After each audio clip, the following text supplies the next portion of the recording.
Commerce to order.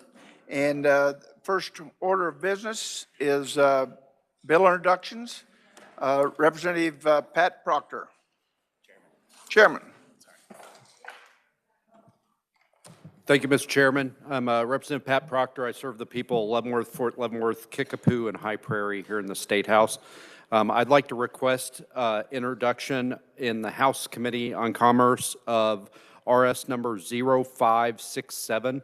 A couple years ago, the House Committee passed a bill to create guest permits for body artists, and the Board of Cosmetology's had some issues in implementation. This bill creates some fixes to allow them to meet the original legislative intent. Thank you. Any questions? Any objections? Seeing none, will be introduced. Thank you, Mr. Chairman. And with the Department of Commerce, we have Rachel Wills. Rachel? Hi, good afternoon, Chairman. Yes, Rachel Willis with the Department of Commerce. I would like to request introduction in House Commerce for it's 25 RS 0178. This would be a new incentive tool specific for aircraft assembly and vehicle manufacturing. The bill we have named Aviation and Innovation Manufacturing in Kansas, or also AIM-K. And what chamber? House, please. Thank yes. You. Is there any questions? Seeing no questions, any objections? Seeing none, bill will be introduced. Thank you very much. And Andrew Weens.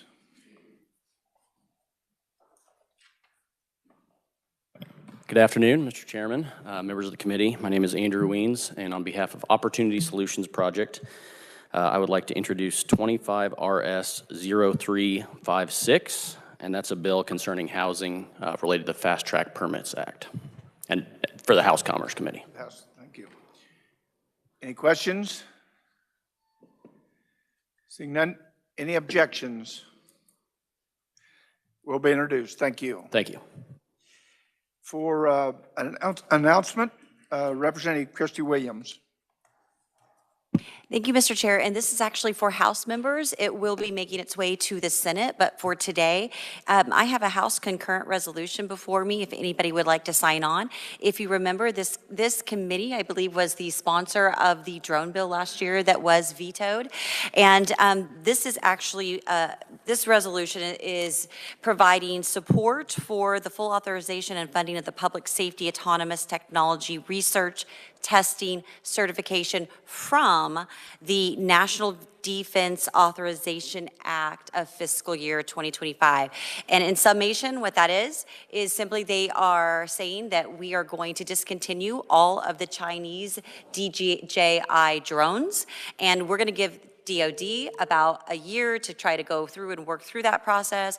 And then ultimately we would like to have those drones manufactured, prototypes here in the US. And that means we've got to solve the supply chain. So basically this is, if you sign this, all you're saying is that you are in support of the efforts of our federal delegation to help bring more opportunity to Kansas related to drones, as well as you're supporting the universities that have submitted grant applications to the U.S. Department of Commerce. And I'll have it here afterwards if you're interested. Thank you. Thank you very much. And for a point of personal privilege, Representative Pat Penn. Thank you, Mr. Chairman. Committee, I would like to introduce to you Mr. Matthew Graham. Could you please stand up, Mr. Graham? He's been selected this year among a number of contenders to be one of our interns on the House side. He will be assisting me at the Legislative Modernization Committee. If you have any issues, any questions, qualms, or concerns, I lend to you and commend to you the services of Mr. Matthew Graham. He is a distinguished combat veteran, 11 Bravo series for the U.S. Army, a man of impeccable character and grit, and I just ask you to help me welcome him here to the State House as he does his service for internship. Thank you.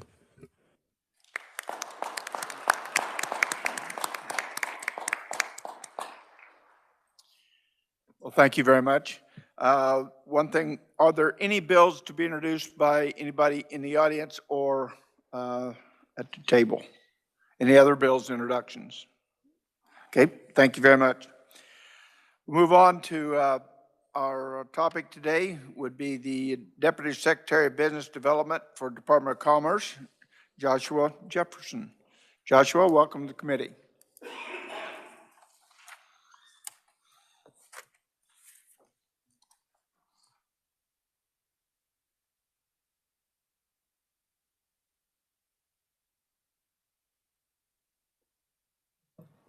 Chairs, member of the committee, thank you for having me here today. It's an absolute privilege to be in front of you. My name is Joshua Jefferson. I'm the Deputy Secretary of Business Development for the Kansas Department of Commerce.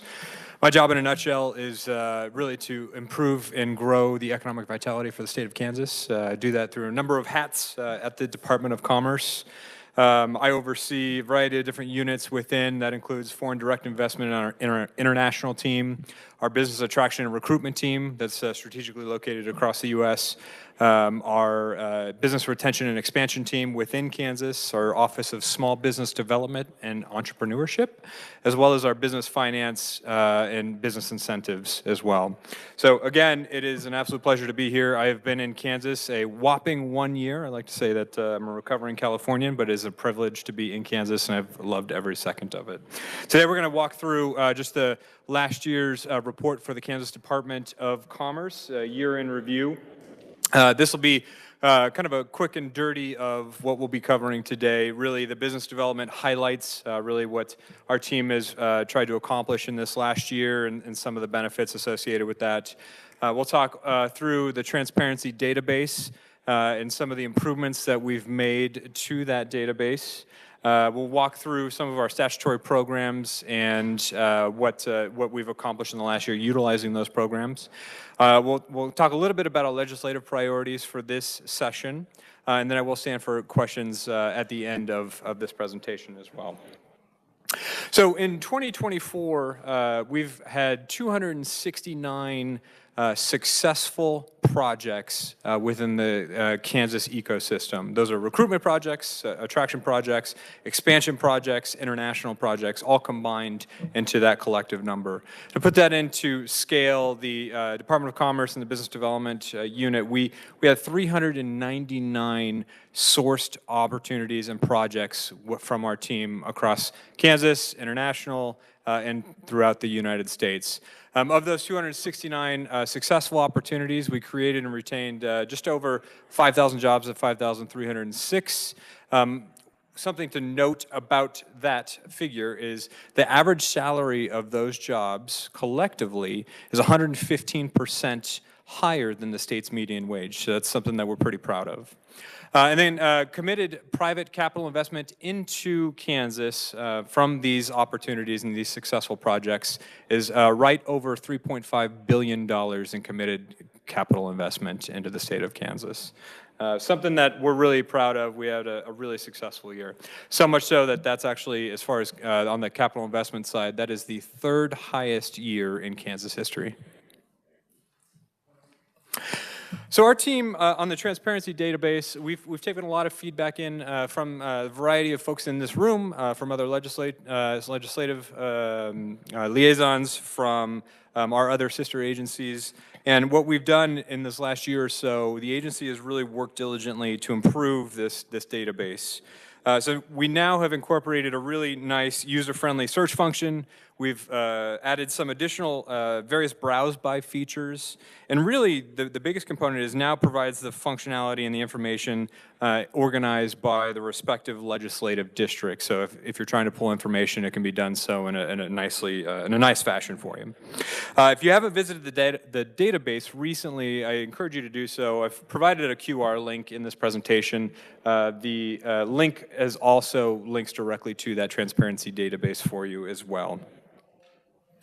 So I wanted to quickly talk through, so we talked a high level of the performance of the Business Development Unit and the Department of Commerce as far as our active project summaries. We've done that by utilizing the statutory programs granted and afforded by everybody in this room. So first we're going to talk about PEAK. PEAK is an acronym. We love our acronyms in economic development, but it stands for Promoting Employment Across Kansas.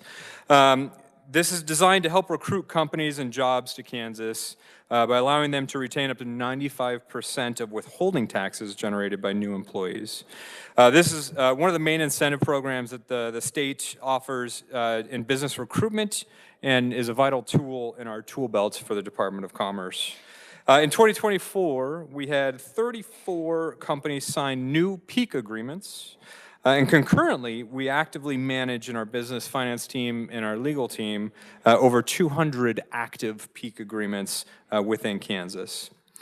$1.4 billion in total payroll generated $62.4 million in Kansas individual income tax withholding. And then the next slides, I will walk through a couple of projects for the year of our peak projects. I did want to highlight a few things as we go through that are relatively successful stories, whether they're Kansas-bred companies that expanded or successful recruitment projects that capitalize on this program. So on page 4 here, in Allen County, we have B&W Custom Truck Beds. This is really a rural success story that we're really proud of. This company has continued to grow significantly and is one of the largest employers in southeast Kansas. They utilized this program in this last year. Page 4 again, Cherokee County, Tamco Building Products. This is a company's headquarters relocation from Missouri to Galena, Kansas.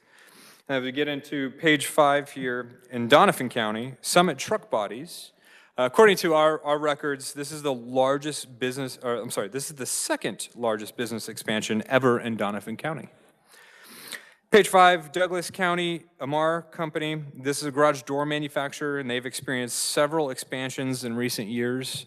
We're excited that they've continued to select Kansas as their growth opportunity. Page 6, in Finney County, Mize & Sons Trucking is a family-owned business who's experienced significant growth in rural Colwick, Kansas. Page 6, in Ford County, Noram Logistics South. There's a large cold storage facility which is, believe it or not, in high demand across our logistics and distribution hub. As Kansas is in the center of the country, logistics and distribution is a major proponent of our business pipeline, and we are looking at a lot of cold storage opportunities as potential project and prospects in this. So this is a major user that utilized this program that we're really proud of. In page 7, in Johnson County, American Multi-Cinema is a corporate headquarters that moved to Leawood. Page 8, Johnson County, BE Aerospace is an aircraft parts manufacturer who expanded in Lenexa. Page 9, Johnson County, DH Pace Company is a corporate headquarters for a commercial and residential door manufacturing company in Olathe, Kansas. Page 10, in Johnson County, Hostess Brands utilized the PEAK program to help facilitate growth at the company's warehouse and distribution center in Edgerton, Kansas. Page 11, Johnson County, Integris Bioservices is a new pharmaceutical testing lab in Olathe. Page 12, Johnson County, PBI Gordon Companies is corporate headquarters for a manufacturer of herbicides, insecticides, and other related projects, and products, excuse me. Page 13, Johnson County, Propio LS LLC is a rapidly growing company in Overland Park that provides solutions and products for multilingual communication. Page 14, in Johnson County, Tesseract Ventures LLC is an emerging, growing company that develops integrated command and control systems that enhance decision-making across the military, agriculture, and construction sectors. This is a company that has high-wage tech jobs that we're really excited about, and the founder and CEO, John Ricard, was a recipient of the state's Welcome Back Award in 2023. Page 15, in Johnson County, WellSky Corporation. This company has experienced steady growth in recent years, which has partly been supported by peak participation, and the company is in healthcare technology sector and employs high-tech and high-wage jobs here in Kansas. Page 16, in Lyon County, Simmons Pet Food is an Emporia-based company that has grown significantly in years and is a leader in the pet food manufacturing sector. They have also expanded to include warehouse space in Johnson County as well. Page 17, Nemaha County, Wenger Manufacturing. Rural success story. The company is an industry leader in the food production equipment manufacturing. They also have facilities in Cherokee County, a real cornerstone of the Kansas economy.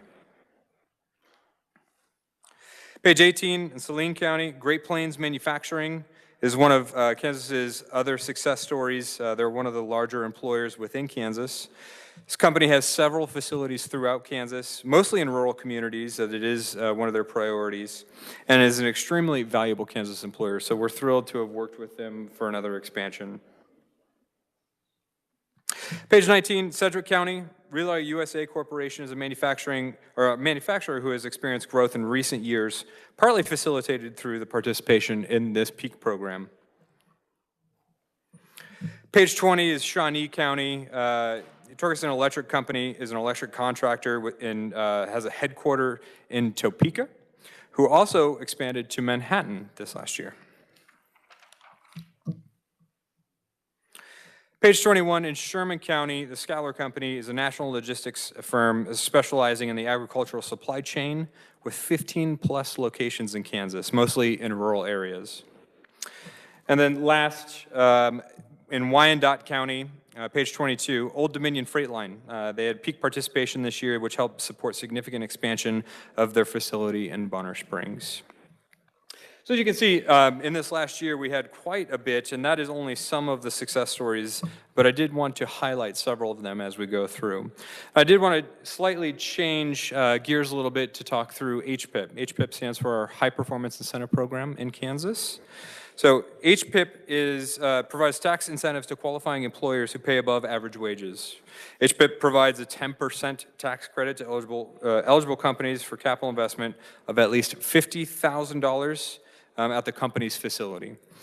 In the 5 metro counties, this is counties of Douglas, Johnson, Sedgwick, Shawnee, and Wyandotte, the threshold is increased to $1 million.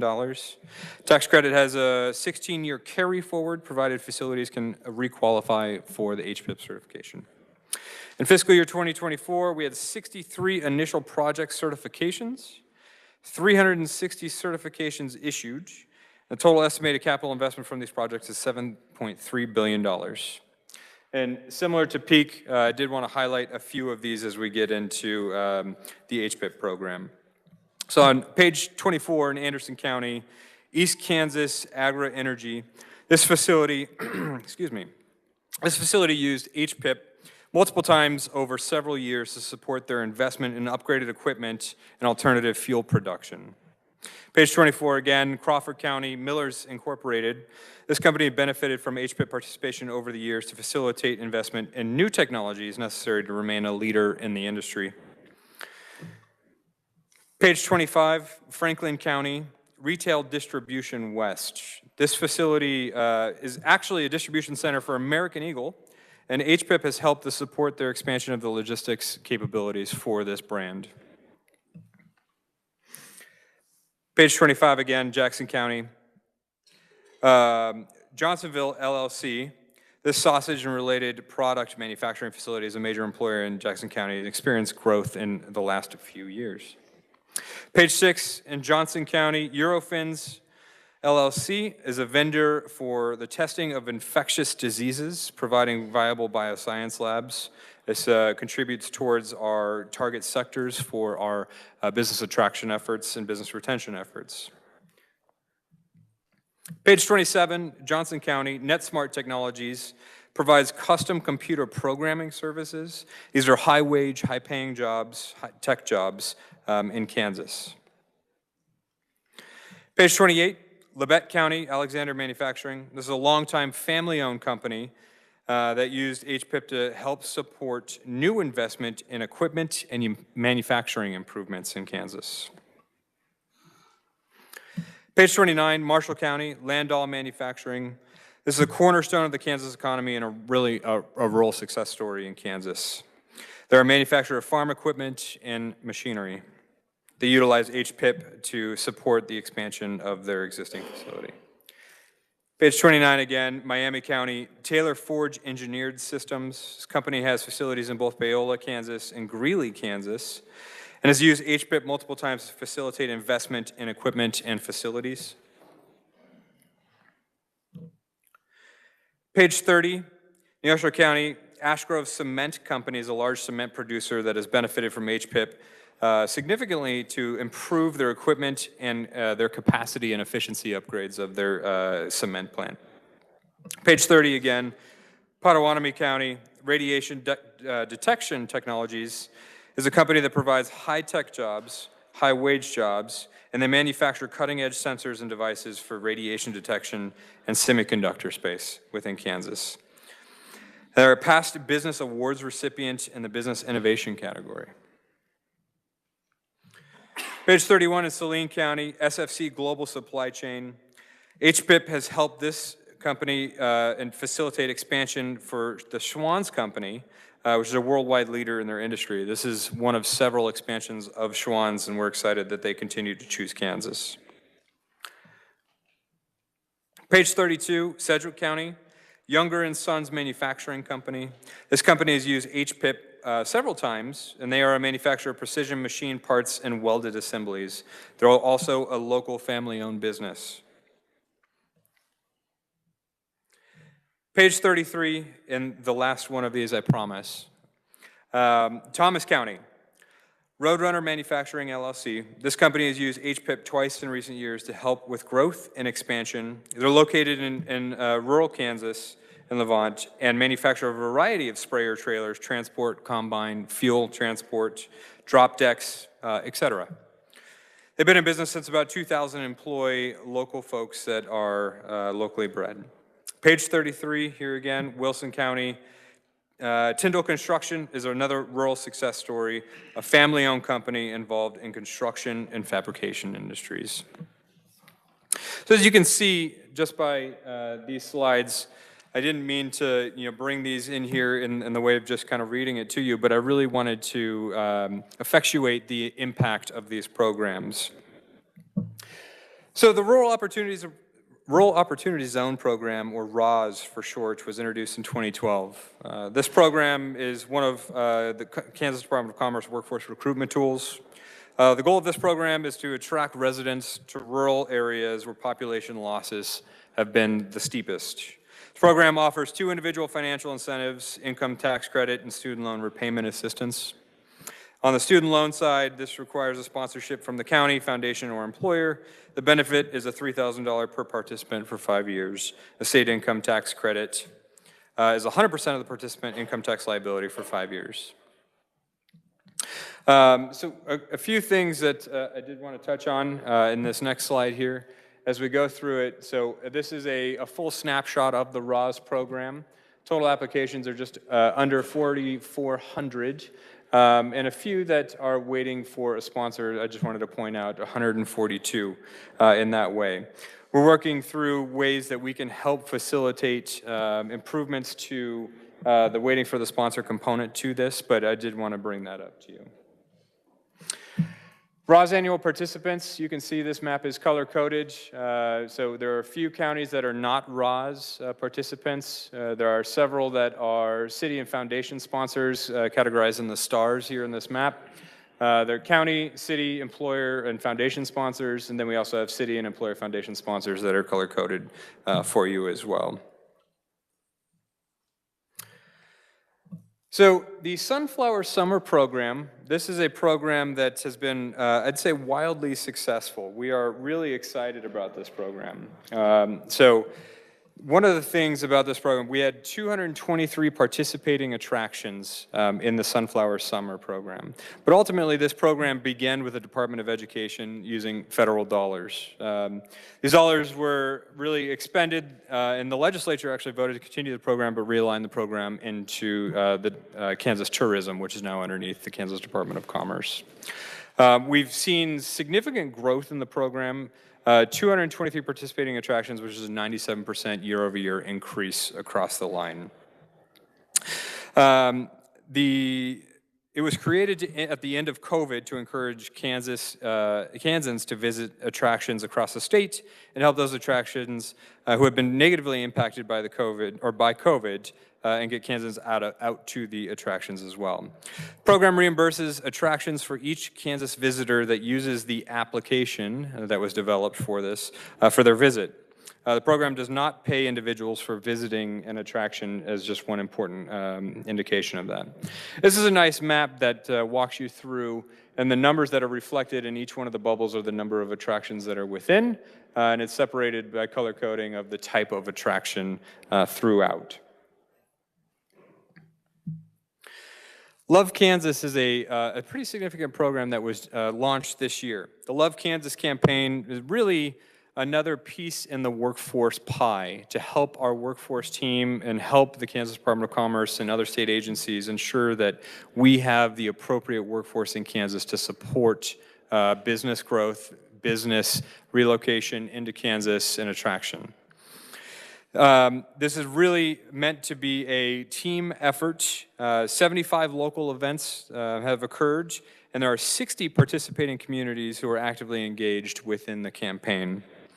This is, again, a piece of the puzzle and the holistic pie for our workforce talent attraction pipeline.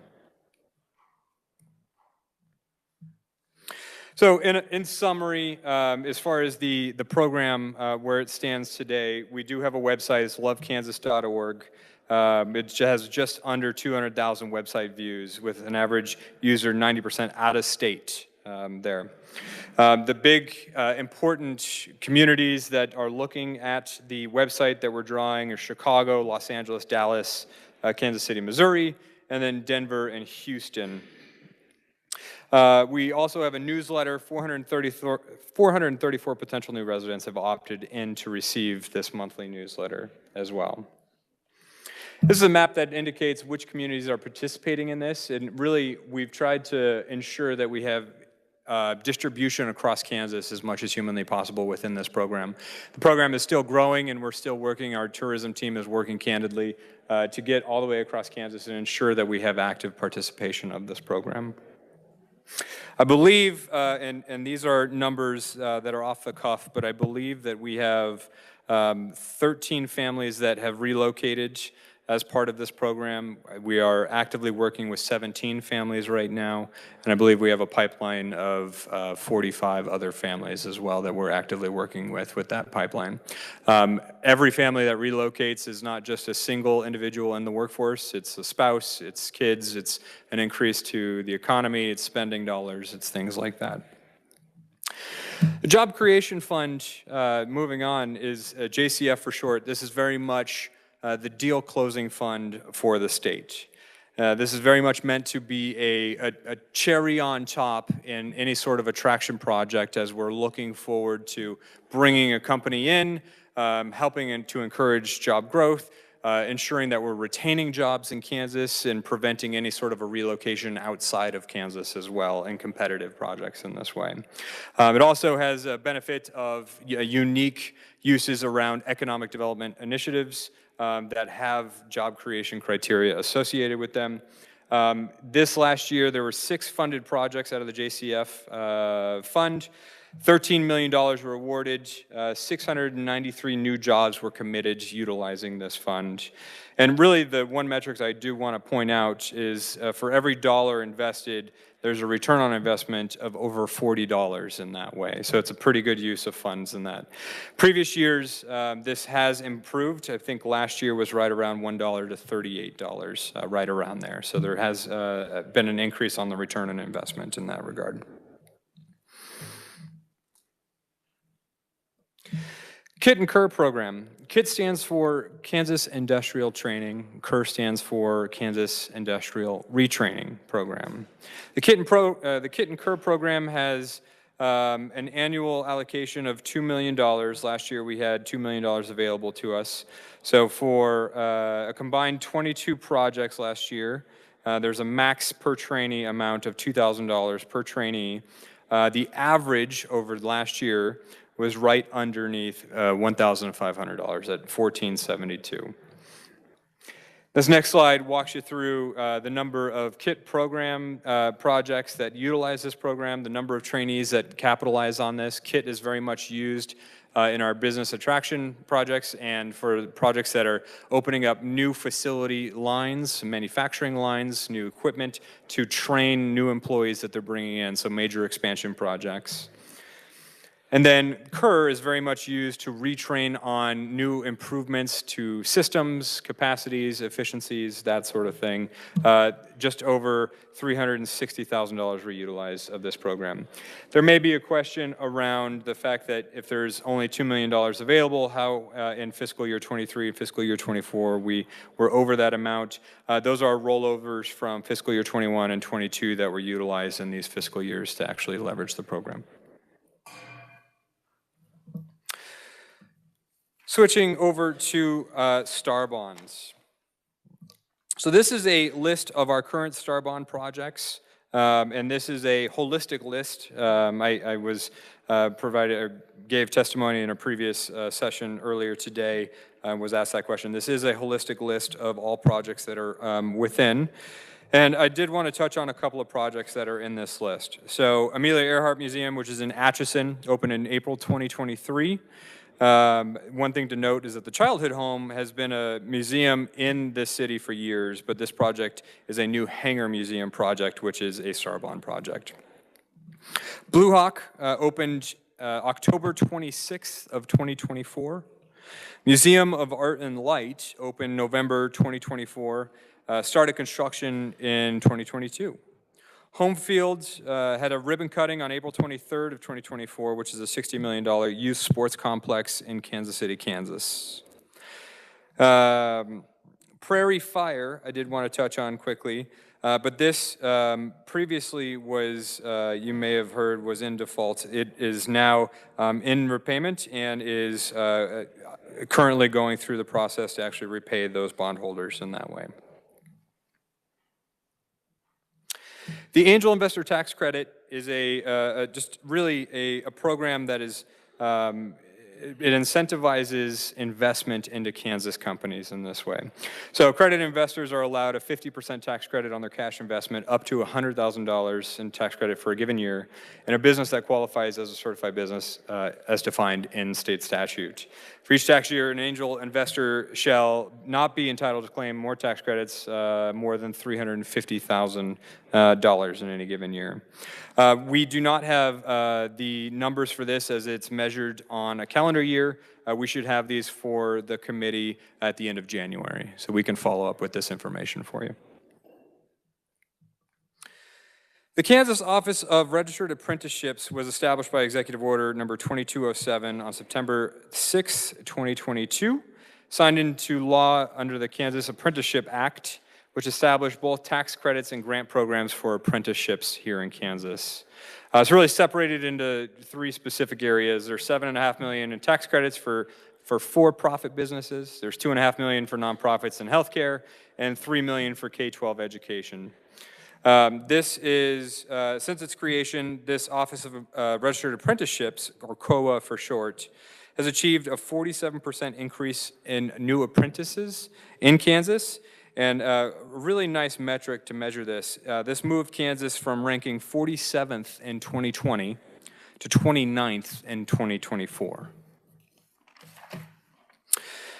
We're really looking to prioritize and continue to prioritize growth and sustainability within this office. We're trying to leverage blended state and federal funding in this program and reduce barriers for companies to participate and apprentices to participate, and really expand opportunities outside of this program as well. This office has also seen a $2.13 return on investment for Kansas employers, which surpasses the national average of $1.48 that was measured.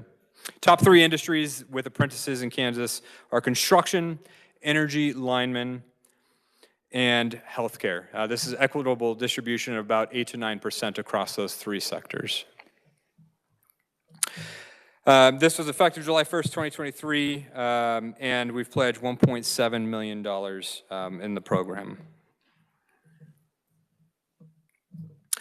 Apex. Apex is attracting powerful economic expansion in Kansas. Bill was signed into law by Governor Laura Kelly and is very much intended to support major projects and mega projects within Kansas. We didn't have a good mega project bill that was in place to actually capitalize on some of the things associated with some of these larger investments. So Panasonic was the sole contributor to this, or not contributor, but they recipient of this program. It was not designed for solely a single use, but it was very much utilized by Panasonic. A couple of things to talk through of this program and the benefits associated with Panasonic that I'd like to bring up for this committee. So before Panasonic and the use of this program, there has been added a fire station. There's been road improvements with our partners over at ks.gov in locals. There's been retail sales tax increase of 128%. And that's due to large in part by the construction worker activity that's on the Panasonic location. And lowered a property tax, DeSoto lowered property tax by 30%. So what that really means is in 2024, they decreased by 13.78 mils down from 19.8 mils in 2023. One also notable item in this, all corporations in the state of Kansas have received the 0.5% reduction in corporate income tax as well. I did want to give a brief summary of Integra Technologies that we, as you probably had heard, was initially going to utilize the APEX program. So on February 2nd in 2023, received bipartisan support to utilize the APEX program. It was anticipated to create 5,155 jobs, include a 1 million square foot facility with about $1.8 billion in capital investment. This agreement, however, was contingent on the receiving CHIPS Act funding for qualifying project.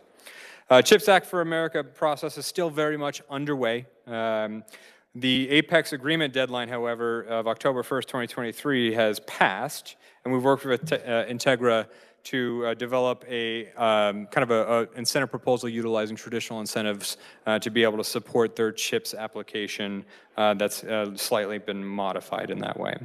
Commerce remains very much committed to Integra Technologies and the project and the mission to make Kansas a microelectronics hub for the United States.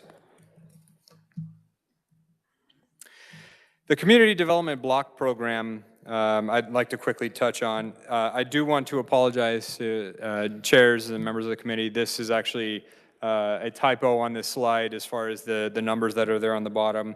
As of today, in the year that was reported, this was a math error. We have $13,363,731 as the total award amount. And then the average is $4,031.88 as the average award amount across this program. It's a federal grant program administered by the Kansas Department of Commerce. We really utilize this program in a variety of ways, but this is just some of the projects that have capitalized on utilizing Community Development Block Grant. Community Service Program, or CSP for short. These are tax credits that help nonprofit organizations and public health care entities fund important projects related to community improvements. These organizations in rural areas, less than 15,000 in population, get a 70% tax credit, while those in urban areas, greater than 15,000 in population, get a 50% tax credit. In 2024, $4.1 million in state tax credits were available for CSP. So the total awarded amount was just over $4 million, and the average award amount was $133,000. This is a list of projects that capitalized on this and actually utilized this program.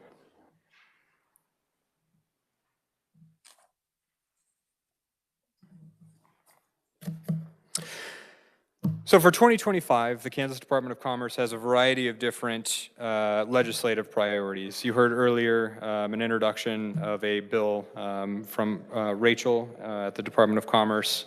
But I'd like to quickly walk you through a couple of these. The first and foremost, Aviation and Innovative Manufacturing in Kansas, which is AIMK for short. I will talk a little bit about this here in a little bit, but there's also a correction to sorry, I'm just getting back to my notes here.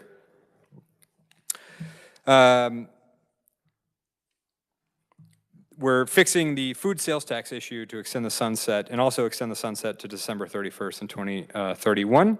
So another 5 years as this program sunsets in 2026 for STAR bonds. Tourism fixes was introduced last week. This is the same bill from last year. I think there just generally the session ran out of time and there were other priorities that took precedent in this way. The film tax credit bill was introduced last week as well. It is the same bill that was passed last year and it was generally vetoed by the governor due to just some ongoing tax cut negotiations. But I think that generally those are a quick snippet of what we're trying to accomplish. So getting into AIM-K. This is a bill that is very much intended to be an enhancement of our traditional incentive programs within Kansas. So HPIP, PEAK, KIT, and KER, and ultimately provide us some focus around some specific target areas within. So project benefits within this, Kansas sales tax exemption training, capital investment tax credits, which is refundable, and payroll tax. This does target specific industry based off of overall business trends in our current opportunity pipeline within the Kansas Department of Commerce and what we're seeing out there as within the industry.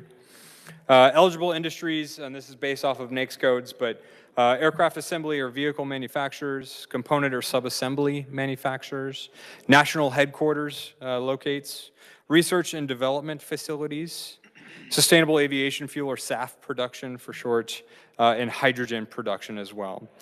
These are really just requirements of the program that we saw as trends within our opportunity pipeline and our business pipeline, which I'll get to here in the next slide. I do want to indicate that this bill does have clearly established project requirements within. It does also have clawback provisions within. So there is a $250 million minimum capital investment for vehicle, aircraft assembly, and or manufacturing. At least 250 jobs within 5 years of start of production.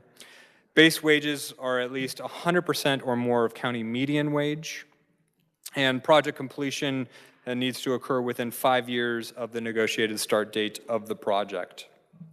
So just to quickly talk through the clawback provisions, there is a provision within that if a company fails to reach the committed capital investment of project completion, all earned benefits of this program shall be revoked and reimbursed to the state on a sliding scale aligned with the shortfall component within. Employment drops below 90% of the committed jobs at any point after project completion, but does not exceed 15 years from that date. Payroll tax and Kansas tax exemption benefits shall be clawed back proportionally to that. I do want to indicate this is not being introduced for any one individual project. We don't have a single project in our pipeline that we have in our mind that we're utilizing this program for. It is very much to support future technologies in aerospace, aviation, future technologies and innovation in manufacturing, and really push the ecosystem in Kansas and the business ecosystem across. One other thing I did want to quickly touch on is the current projects in our pipeline that would potentially qualify for this program. So we have 5 projects as of the date of today, ranging from $4.5 billion in capital investment. As a reminder, Panasonic was a $4 billion project. All the way down to $550 million and 338 jobs. And those are in a variety of different industries that would qualify for the different NAICS codes qualifiers within. I did want to indicate to you that there are other competing states with similar bills that have been introduced. Missouri is one of them. There is Missouri House Bill number 755. I've provided a QR code as well as a link for you, so you can actually take a look if you are curious of that. But it is a way for us to remain competitive in a very competitive business landscape and for us to ensure that we're really pushing the right business ecosystem here in Kansas. With that, I will certainly stand for any questions from chairs or the committee. Thank you, Deputy Secretary. We have about 5 minutes for questions, and we'll open up for questions. Yes. Representative Williams. Thank you, Mr. Chair.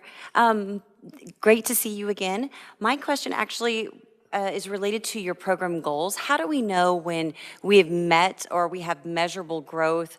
What kind of objectives determine success is really my question. And the reason I'm asking specifically is because I'm looking at your performance items here where I see that your program goal is to increase revenue by 10%. And B, improve website user experience. So these are your performance measures for the Department of Commerce. And I would just like to know, what does it mean increase revenue by 10%? Do you mean we increase the Department of Commerce's revenue by 10%, the state general fund by 10%?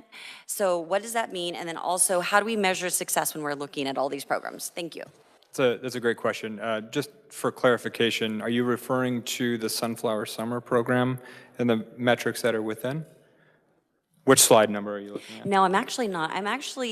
So every agency produces program goals or performance measures, and we've been looking at them in our appropriations and our Ways and Means committees. And so I just went to yours, which is Department of Commerce's, and there were 2 program goals listed.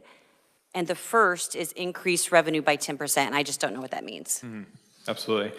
The ultimate goal of commerce is to grow business, economic vitality in the state, and to grow wages and salaries and for business growth in that way. That means also business revenue as well within the state of Kansas. Our job in a nutshell is to try and push high-wage jobs, push jobs in Kansas that support the locals, support our workforce, and support growth in that way. So I think that's what that's referring to, but I can certainly dig into it for you and get some clarification. Yes, that would be great, so we understand. And also, whenever these annual reports are provided, we understand how you're measuring success. Thank you. Yeah. Thank you. Senator Blue. Thank you, Mr. Chair. When you were talking about HPIP, I've had some investors ask me if HPIP has ever been utilized for childcare, and if not, is it allowed to be used for childcare, expanding into childcare into their facilities? I would have to look into the qualifiers for the program for you. I can certainly dig into that and get back to you. I'd like to have a conversation about it. Yeah, absolutely. Senator Owens. Thank you, Mr. Chair, and thank you for being here. You mentioned this earlier, and but as we were going through the presentation, the one thing that did catch my attention was the Sunflower Summer Program. Do you know what the budget for that was and how much we spent on 223 participants? The budget for the Sunflower Summer Program, I believe, across the state. You know what? I don't have the number off the top of my head. I will get it for you, though. Yeah, I'd like to know that because, again, back to back to the representative's question, right? This is great to show percentage year-over-year increases, but it still would be good to know the bang for the buck that we're getting for some of these investments. Absolutely. I just don't want to misquote a figure. Thank you. Senator Dietrich.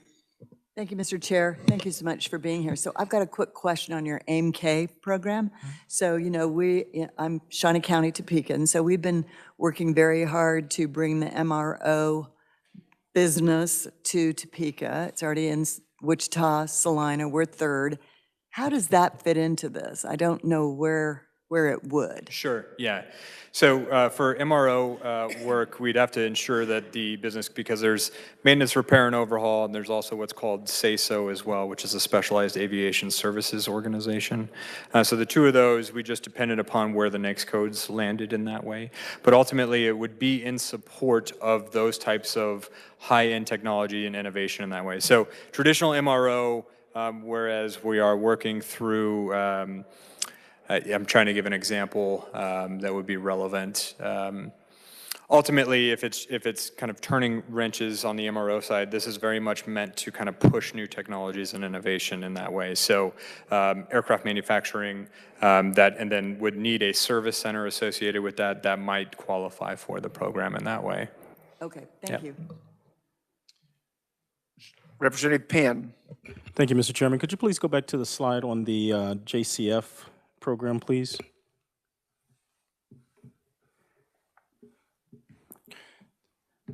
Okay, thank you very much. When you were discussing this, and thank you for your presentation, it's a wealth of information. I just was kind of curious about what's the return on investment? You said this is the sweetener to make sure that I think it says deal closing fund. Do we know what the return on investment is for this deal closing fund? Are there clawback provisions for the citizens if they don't get what the company commits to? Is there a way for us to get that money back that has been extended? And then the last piece, sir, is you said that you had, I think, 6 funded projects here that were good to go. Is there any data that you have for projects either previous to this particular session or whatever this window of time is? Are there any other projects that are out there that are not soluble? Can you comment on any of that, please? Sure. So on the first question, yes, there are clawbacks in all of our incentive agreements. So every time we put an incentive agreement, whether it's PEAK or HPIP or JCF or KIT and KER, there are always clawback provisions within. JCF is it's not any different in that way. So a lot of times the agreements on the JCF are negotiated dependent upon the business needs, but they all have clawback provisions within the templated agreement that we work off of and we utilize in that way. And Mr. Chairman, if you allow me, have we utilized any of those? Have we found that there are any deals that we've pushed out there that have not performed as we've negotiated? And have we activated said clawbacks? Do you have data on that, please? Mm-hmm. Yeah, I don't have data on top of head, but I will tell you just from the team, yes, there has been a project or two in that way that we have clawed back those and we have received payment back from the JCF fund. Representative Tidewater. Thank you, and thank you for being here. And I didn't see anything in here on the aviation tax credit. That was an incentive program that we put into place 4 years ago, I believe. Mm-hmm. Can you comment on that? Sure, yes. So the aviation tax credit, from what I understand, and Rachel can correct me if I'm wrong, but I believe that is a group in Wichita is leading that charge. You will see that, but Commerce will be potentially in support of that, but they are running point with it. That program sunsets, I believe, this next year, so it's something that we are getting ahead of in that way. So are we up against the limit on that? I had a conversation with an aviation company earlier, and they were told that the limit is maxed out and they can't participate. Can you comment on that? I can't, but we can have a conversation offline, and I can certainly get you the information appropriately that you're looking for. Okay, thank you. Yeah. Seeing no more questions, thank you very much for being here, Deputy Secretary. We appreciate the information that you shared with us today. One more. Senator Tyson. Thank you. It's not a question. I just would like the information that Representative Tarwater's going to get, if they would provide that for the rest of the committee. And I'm glad he asked the question. Thank you. Chairs and committee, thank you so much for having me here today. I appreciate it. Thank you for your time. With that, thank you very much, and we are adjourned. Tomorrow, Thursday, we have a joint meeting, legislative post-audit. Thank you very much.